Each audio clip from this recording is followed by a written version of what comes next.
आगामी 8 मार्च को अंतर्राष्ट्रीय महिला दिवस है। इसको लेकर सहज संभव संस्था की डायरेक्टर रेखा जिंगन ने 3 मार्च को द्वारिका के पैसिफिक मॉल में एक भव्य कार्यक्रम का आयोजन, जिसमें रेखा जिंगन ने इस कार्यक्रम की थीम इंस्पायर इंक्लूजन रखा गया। कार्यक्रम में सहज संभव संस्था की पदाधिकारी, कार्यकर्ता और द्वारिका की कई हस्तियों ने भाग लिया और कार्यक्रम को सफल बनाया। कार्यक्रम में जो महिलाएं समाज में अच्छा काम कर रही हैं, उनको सहज संभव की तरफ से सम्मानित भी किया गया। वहीं आपको बताते चले कि सहज संभव संस्था 18 सालों से नशा मुक्त अभियान चलाती आ रही है और लोगों को नशे के प्रति जागरूक करती आ रही है। इसी बीच कार्यक्रम के बीच में कार्यक्रम की आयोजक और सहज संभव संस्था की डायरेक्टर रेखा जिंगन को कार्यक्रम में आए हुए कई लोगों ने सम्मानित भी किया। वहीं कार्यक्रम में महिला सशक्तिकरण और जागरूकता के लिए कई कार्यक्रम किए गए। मैं पिछले 18 सालों से महिलाओं के लिए ये दिन 8 मार्च को मनाते हैं, लेकिन इस बार क्या है कि व्यस्तताएं बहुत है और सब लोग आ नहीं पाते, सब लोग ज्वाइन नहीं कर पाते क्योंकि बहुत सारे इवेंट्स होते हैं जी। तो इसलिए हमने 3 मार्च जो ना कि एक तो छुट्टी का दिन है और पहले ही हम लोग सेलिब्रेट कर रहे ताकि सभी लोग इसमें शामिल हो सकें। इस कार्यक्रम में किस किस लोगों को, महिलाओं को आपने बुलाया था? कोई बड़े लेवल सहज संभव में जितने भी मेंबर्स हैं मेरे सभी बड़े क्या कहते हैं लर्निंग और बहुत अच्छे मेंबर्स हैं। सब मेरी संस्था के जितने सारे लोग जुड़े हुए हैं, डॉक्टर्स हैं, सोशल एक्टिविस्ट हैं, बिजनेस वुमेन हैं, एंटरप्रेन्योर्स हैं, समाज सेवी हैं, तो सभी लोग मेरे साथ ऐसे हैं जो अपने अपने फील्ड में महारथी हासिल है। जिनको सहज संभव का मकसद क्या है, क्योंकि ये तो सबको पता है। सहज संभव पिछले सहज संभव को एग्जिस्टेंस में आए हुए 18 साल हो गए और 18 सालों से हम लोग नशा मुक्ति अभियान और महिलाओं के लिए और बच्चों के लिए बाल विकास के लिए कार्य कर रहे हैं। तो मेरा मकसद यही है कि एक मेरा आई dream of drug free society. Madam, ये इतनी बड़ी मुहिम आप चलाती हैं, सरकार से किस तरीके की मदद मिलती है? कभी ऐसा हुआ कि सरकार के नुमाइंदे आकर और आप कोई नहीं, मुझे जो माननीय जो जितने भी सिटीजन्स हैं वो मदद करते हैं। सरकार से मुझे ना कोई मदद मिलती है और सरकार का बस चले तो हमें चलाने ही ना दें। तो इतना बड़ा कार्यक्रम आपने किया है, क्या कुछ संदेश देने की कोशिश कर रही हैं महिलाओं को लेकर? क्या आपको लगता है कि महिलाएं आज का जो थीम था वो था प्रोग्रेसिव वुमेन, और आज के ज़माने में हम लोग ये नहीं कह सकते कि अब वो अबला नारी है और मतलब वो कुछ नहीं कर सकती। तो मेरे साथ जितनी भी महिलाएं हैं सब अपने अपने फील्ड में जो महारत हासिल करी हुई है वो लोग थे। और एक ये समाज को दिखाने का पे कि एक महिला चाहे अगर वो ठान ले तो वो क्या नहीं कर सकती, अपने परिवार को, समाज में और अपने प्रोफेशन के प्रति बहुत ही ईमानदारी से काम करती है। तो महिला दिवस को लेकर देशवासियों को, देश की महिलाओं को कुछ संदेश रहेगा रेखा जिंगन का?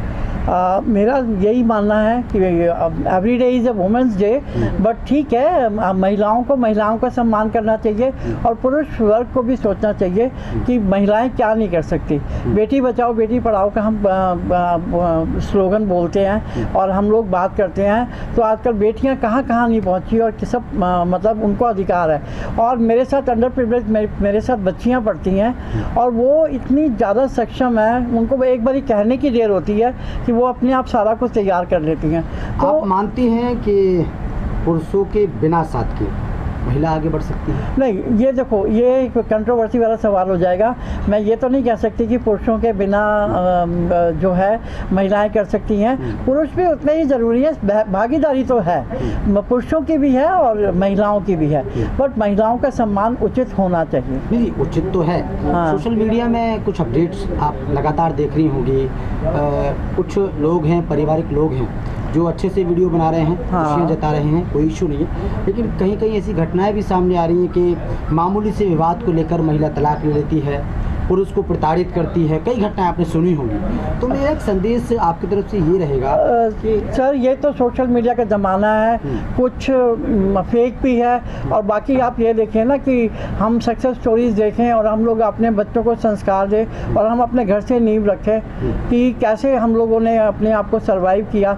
मैं 63 सीनियर सिटीजन हूँ, 63 साल की हूँ और सारी ज़िंदगी हमने संघर्ष किया, लेकिन अपने परिवार को और अपने सामाजिक मूल्यों को दायित्व निभाते हुए हम यहाँ तक पहुँचे हैं। तो मैं तो यही कहना चाहूँगी कि जो आगे आने वाली पीढ़ी है हम उसको यही संस्कार दें कि कामयाबी एक अलग चीज़ है, लेकिन पारिवारिक मूल्यों का भी महत्व हो।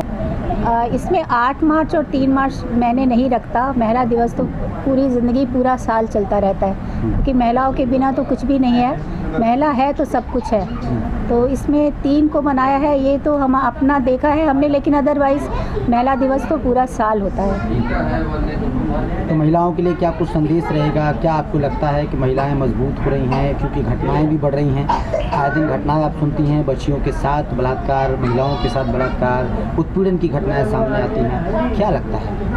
इसमें मैं ये कहूँगी कि परिवार का ही कहीं ना कहीं कमी है, क्योंकि एक स्कूल की अध्यापिका और घर का परिवार, घर के माँ बाप अगर अच्छे संस्कार बच्चों को देंगे तो ये चीज़ें नहीं होंगी। जितने भी ये रेप हो रहे हैं, जितने भी ये हो रहे हैं, अगर घर से संस्कार अच्छे मिलेंगे तो मैं सभी महिलाओं से ये अपील करूँगी कि अपने घर में बच्चों को अच्छे संस्कार दें। और ये जो ई सिगरेट चल गई है आजकल, ये हर पब्लिक स्कूल में मैंने देखा है कि हमारे बच्चे भी पढ़ते हैं, बताते हैं।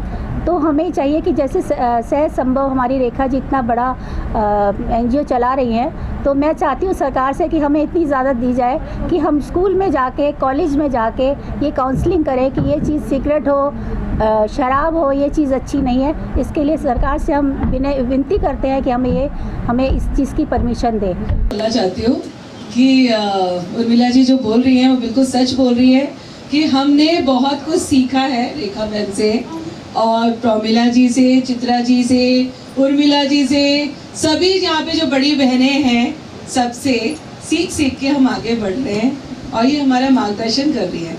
सब दूसरा मैं शुक्रिया करना चाहूँगी, वो लाइन है ना, शुक्रिया मेहरबानी कि आपने हमें अपनी ज़िंदगी में शामिल किया।